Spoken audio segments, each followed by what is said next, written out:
po yung aking interview kay Mariel. Bangan niyo po. Next week. Kasi bukas po, pupunta ko kayo ng Jacqueline at kina Bombay. Kasi may problema yung magkapatid. Sila, ulot.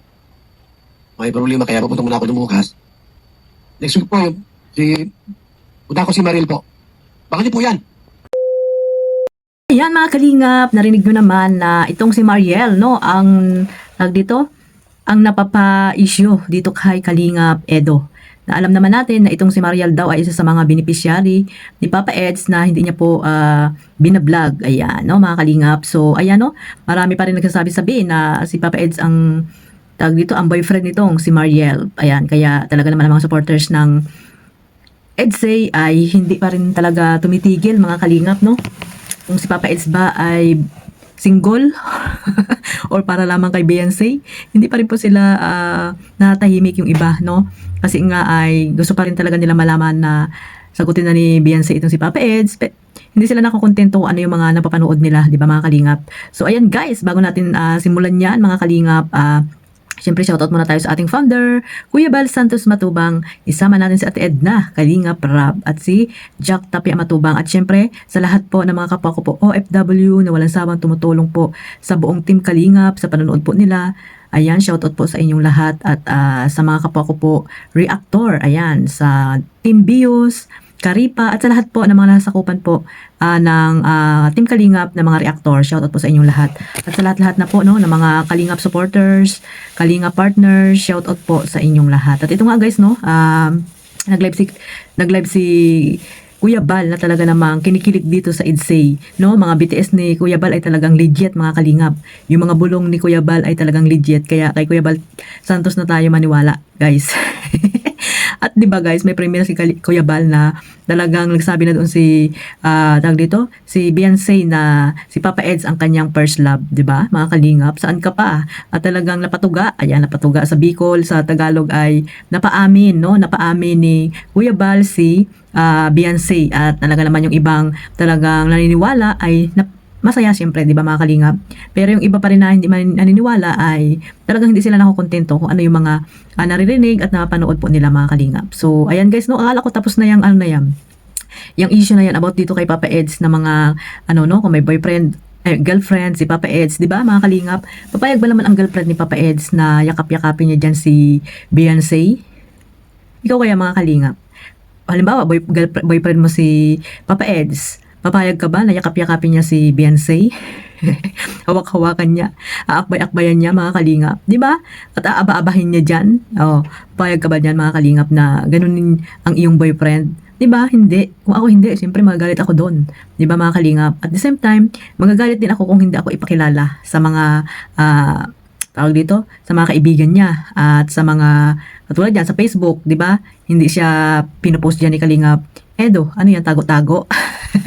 Alam naman natin na binatat dalaga if ever na girlfriend ni Kalingap Edo itong si Mariel na sinasabi nila, no?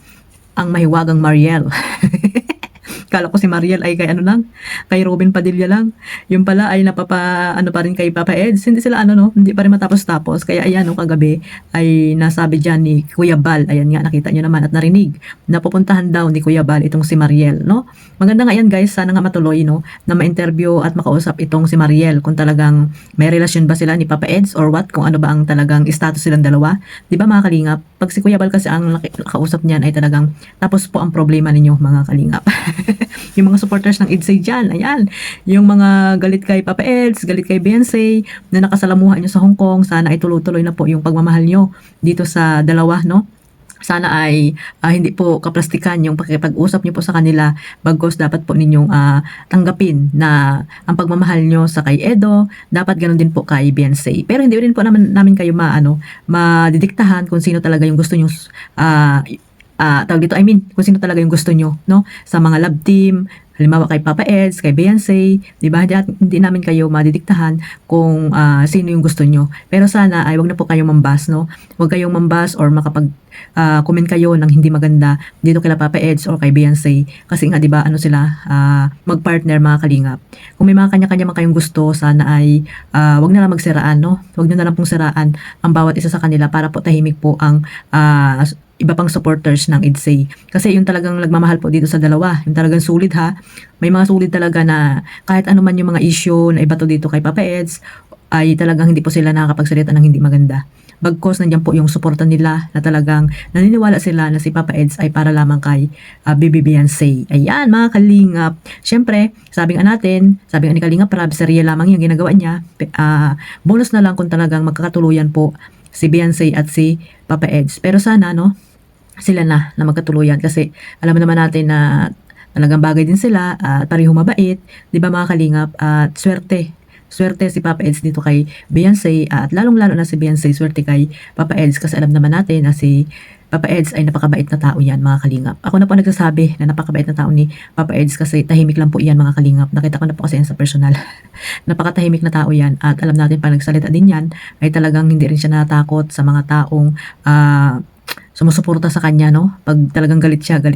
Talaga may isang salita si Papa Eds. Kaya sana guys, no, kalimutan na po natin, iwaksi na po natin sa ating isipan na si Papa Eds po ay walang girlfriend yan mga kalingap. Dahil sinabi na rin ni Kalingap Rab na kung may mga girlfriend or boyfriend man sila, hindi sila may tatambal, no? Hindi sila magagawa ng tawag dito, ng love team. Kaya diyan pa lang po makikita natin na talagang single po sila mga kalingap. At ayan naman, di ba, yung sa Hong Kong, napakasweet ng dalawa. Diyan pa lang makikita natin na talagang wala pong iba si Papa Eds kundi itong si Beyonce lamang. At si Beyonce ay para lamang kay Papa Eds. Sana guys, makakalimutan na natin yung mga issue-issue na ganyan, no?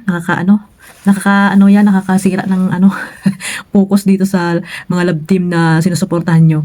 No, iwasan nyo na po yung ganyan, no, na manghusga tayo or lagi tayong naghahaka-haka na wala namang katuturan, di ba mga kalinga? Patagal na po yan yung mga issue na yan. Pero hindi pa rin na aalis ating mga isipan na itong si Mariel ay may relasyon sila ni Papa Eds pero wala naman siguro mga kalingap kasi ayan, no, abangan natin guys, sana makausap ito ni Kuya Bal para matigil na po ang iniisip ng mga talagang sumusuporta po sa kay Edo at kay Beyonce kasi may talagang mga nagagalit talaga guys, no, katulad itong si yung Joanna Angeles ba yan mga kalingap, talagang nagalit siya kasi nga akala niya may girlfriend itong si Papa Eds. Parang nagagalit siya na niluloko lamang si Beyonce. Kaya hindi po natin siya masisisi, di ba?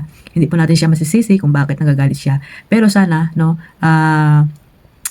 wag naman masyadong masakit makapagsalita, di ba? Kasi nga nakatatak na yan sa mga taong nagmamahal na tunay dito kay Kalingap Edo. Kaya iyan, no, nangyari sa iyo, binas ka nung nakita ka na nakisalamuha ka dyan sa Hong Kong kasama sila Beyonce at si Edo. Kaya lesson learned na po yan sa lahat ng mga basher, mga kalingap.